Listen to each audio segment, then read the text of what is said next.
hello guys स्वागतम मोर channel तले Assam blog details आपनालोर की खबर आरो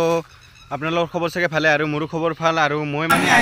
आरो गाइस মই आपनालोকক মানে আমাৰ তাৰে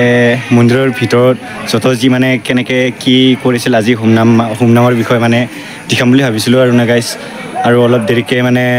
যাম আৰু হিপিনে আৰু দেখাই আছো गाइस ভালকে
যদি মোৰ ভিডিওটো ভাল লাগে তেতিয়া হলে লাইক কমেন্ট আৰু লগতে সাবস্ক্ৰাইবটো কৰি দিব একেবাৰে নাপাৰিবা गाइस